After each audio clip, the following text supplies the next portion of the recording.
ओम पितृ देवताभ्यो नमः। स्वागत है आप सभी का मेरे एचएस भारद्वाज यूट्यूब चैनल पर। आज मैं आपको पितृपक्ष की कथा सुनाऊंगा, यानी पितरों की पूजा का क्या महत्व है, हमें किस लिए पितरों की पूजा करनी चाहिए, पितृपक्ष कब से प्रारंभ हुआ, ये संपूर्ण जानकारी आपको इस वीडियो के माध्यम से प्राप्त होगी। पितृपक्ष में प्रतिदिन आपको इस कथा का श्रवण करना है। इस कथा का श्रवण करने से हर प्रकार के पितृ दोष दूर हो जाते हैं, पितरों का आशीर्वाद प्राप्त होता है, हर प्रकार की परेशानियां दूर हो जाती हैं। पितृपक्ष में प्रतिदिन पितरों की पूजा करनी चाहिए। श्राद्ध पक्ष, श्राद्ध का मतलब होता है कि हम पूरे श्रद्धा भाव से अपने पितरों की पूजा करें। पितृपक्ष का मतलब होता है कि जो हमारे बुजुर्ग थे, चाहे वो विवाहित थे या अविवाहित थे, बच्चे थे, बुजुर्ग थे, जिनकी मृत्यु हो जाती है वह पितरों की श्रेणी में आ जाते हैं। जो पितरों की श्रेणी में आ जाते हैं, जो उनके वंशज होते हैं, उनकी पूजा करते हैं, उनकी आराधना करते हैं, जिससे उनकी आत्मा को शांति मिले, वो जहाँ भी रहें खुश रहें और प्रसन्न रहें, उनका आशीर्वाद सदा ही बना रहे। पितरों का आशीर्वाद अगर इंसान के ऊपर बना रहता है तो हर प्रकार का सुख और वैभव प्राप्त हो जाता है। एक चीज का आप हमेशा ध्यान रखेंगे कि प्रत्येक इंसान को पितरों का पूजन जरूर करना चाहिए। जिस प्रकार से एक बेटे के 4 पुत्र हैं, चारों पुत्रों में से 3 पुत्र अच्छी खासी तरक्की कर रहे हैं, अगर एक पुत्र तरक्की नहीं कर पा रहा है, वो गलत रास्ते पर चल गया है, तो पितर जो हम उसके पिता हैं चारों बेटों के, वो दुखी हो जाते हैं। 3 बच्चों को तो वो आशीर्वाद देते हैं, वो प्रसन्न होते हैं, लेकिन एक जो बच्चा है जो गलत मार्ग पर जा चुका है, उसकी वजह से पितर हमेशा दुखी रहते हैं, यानी जो पिता है वो दुखी रहेगा। तो इसी प्रकार से पितरों का होता है। हम अपने पितरों का आह्वान करते हैं, उनकी पूजा करते हैं, तो पितर वहां पर खुश होते हैं, प्रसन्न होते हैं, हमें आशीर्वाद देते हैं कि हमारे वंशज पुत्र धन्य धान्य से संपन्न हों। अगर हम पितरों को नहीं याद करते हैं तो वो दुखी हो जाते हैं। वो कहते हैं कि हमने पूरा जीवन इन अपनी संतान के लिए, अपने वंशजों के लिए बिता दिया, लेकिन ये हमें याद भी नहीं कर रहे हैं। तो इसलिए पितृपक्ष में प्रतिदिन पितरों की पूजा करें।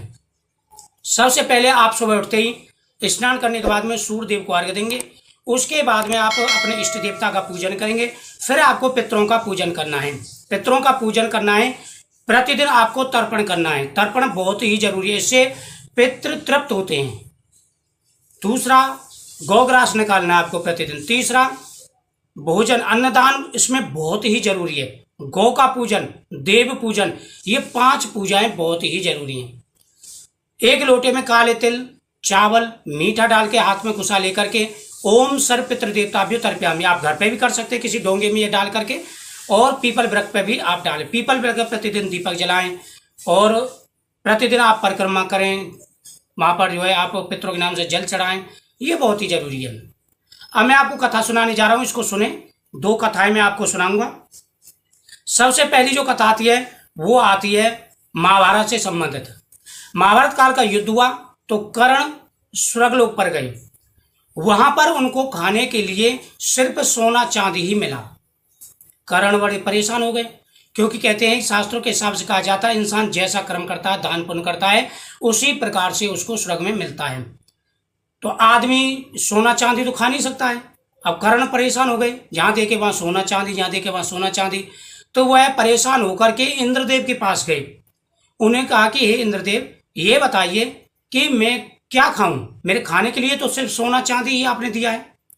तो इंद्रदेव ने कहा कि हे कर्ण, तुमने पूरे जीवन में सोना चांदी ही दान किया, आपने कभी भी अन्न का दान नहीं किया। अगर आप अन्न का दान करते, पितरों की पूजा करते, पितरों के निमित्त दान करते, तो आपको अन्न मिलता। बढ़ के हे देव, मैं तो अपने पितरों के बारे में जानता ही नहीं हूं। तब इंद्रदेव ने 16 दिन के लिए कर्ण को पृथ्वी पर भेजा। उन्होंने दान पुण्य किया, पितरों की पूजा की, उसके बाद में स्वर्गलोक में उनको जो है अन्न मिला खाने के लिए। तो इसलिए पितरों की पूजा की जाती है। पितृदोष के कारण कई प्रकार की मुसीबतें आ जाती है। अब मैं आपको प्रचलित एक कथा सुनाता हूं। पितृपक्ष की यह कथा है, आप प्रतिदिन इस कथा का श्रवण करें। जोगे तथा भोगे 2 भाई थे। जोगे और भोगे 2 भाई थे। दोनों अलग अलग रहते थे। जोगे धनी था, भोगे निर्धन था। दोनों में परस्पर बड़ा प्रेम था। जोगे की पत्नी को धन का अवमान था, किंतु भोगे की पत्नी बड़ी सरल हृदय की थी। यानी जोगे जो था वो धनवान था, उसकी पत्नी को भी अवमान था धन का, लेकिन भोगे की जो पत्नी थी वो सरल स्वभाव की थी, उसे कोई अपमान नहीं था, वो अपने सादा जीवन व्यतीत करती थी। पितृपक्ष के आने पर जोगे की पत्नी ने उससे पितरों का श्राद्ध करने के लिए कहा, तो जोगे इसे व्यर्थ का कार्य समझकर टालने की चेष्टा करने लगा, किंतु उसकी पत्नी समझती थी यदि ऐसा नहीं करेंगे तो लोग बातें बनाएंगे। फिर उसने अपने मायके वालों को दावत पर बुलाने और अपनी शान दिखाने का उचित अवसर जाना। यानी जोगे की जो पत्नी थी, उन्होंने कहा कि पितृपक्ष प्रारंभ हो चुका है, अब आप प्रतिदिन पितरों की पूजा करें। तो उसके पति ने कहा कि ये सब ढोंग है, पितृ कोई नहीं आते हो। तो उसने इस अवसर पर अपनी मायके वालों को दावत पर बुलाया और कहा कि मैं अपनी शान शौकत भी उनको दिखा दूंगी। अतः वो बोली, आप शायद मेरी परेशानी की वजह से ऐसा कह रहे हैं, किंतु इसमें कोई परेशानी नहीं, मैं भोगे की पत्नी को बुला लूंगी, दोनों मिलकर सारा काम कर लेंगी। फिर उसने जोगे को अपने पीहर न्योता देने के लिए भेज दिया। दूसरे दिन उसके बुलाने पर भोगे की पत्नी सुबह सवेरे आकर काम में जुट गई। उसने रसोई तैयार की, अनेक पकवान बनाए, फिर सभी काम निपटाकर अपने घर आ गई। आकर उसे भी तो पितरों का श्राद्ध तर्पण करना था। यानी जो भोगे की पत्नी थी उसने पूरा काम करवाया, काम करवा करके वह अपने घर आ गई, क्योंकि उसे भी पितरों की पूजा करनी थी।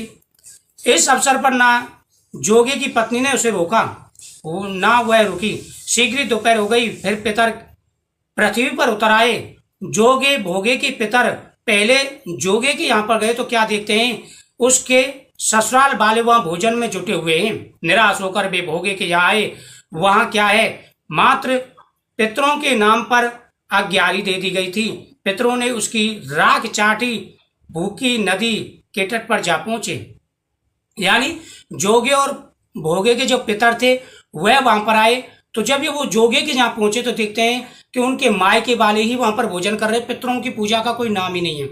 लेकिन वो भोगे के यहाँ पर पहुंचे तो वहां पर उसके पास तो कुछ था नहीं, वो बेचारे गरीब थे। तो उन्होंने जो आज्ञारी निकाली थी, पितरों ने वही राख चाट करके और वो नदी के किनारे भूखे ही आ गए। थोड़ी देर में सारे पितर इकट्ठे हो गए, अपने अपने यहाँ के श्राद्धों की बड़ाई करने लगे। जोगे भोगे के पितरों ने भी अपनी आप बीती सुनाई। फिर वो सोचने लगे अगर भोगे समर्थ हो तो शायद उन्हें भूखा ना रहना पड़े, मगर भोगे के घर में तो 2 वक्त की रोटी के लिए भी अन्न नहीं था। यही सब सोचकर उन्हें भोगे पर दया आ गई।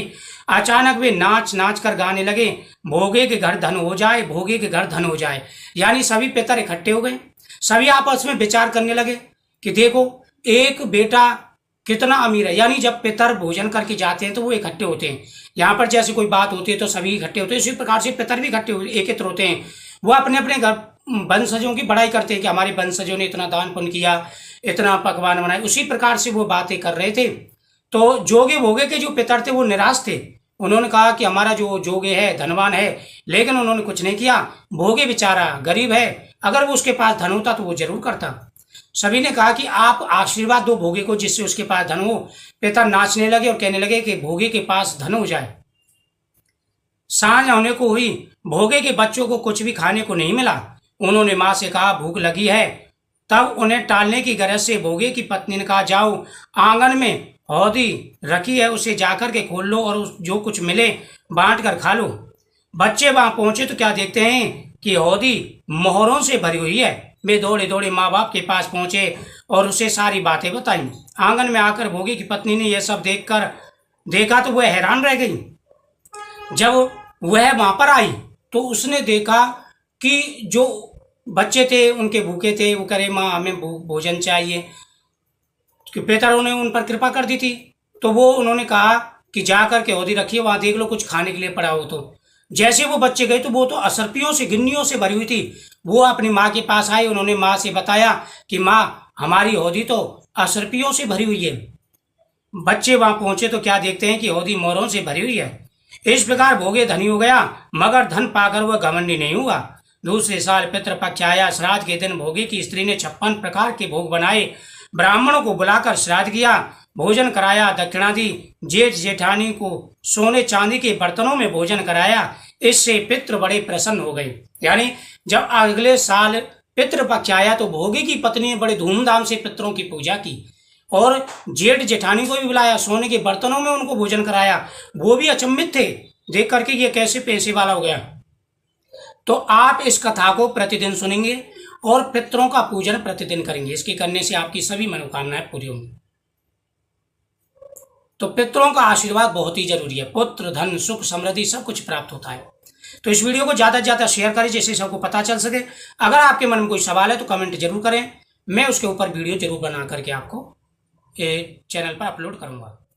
जय श्री कृष्ण।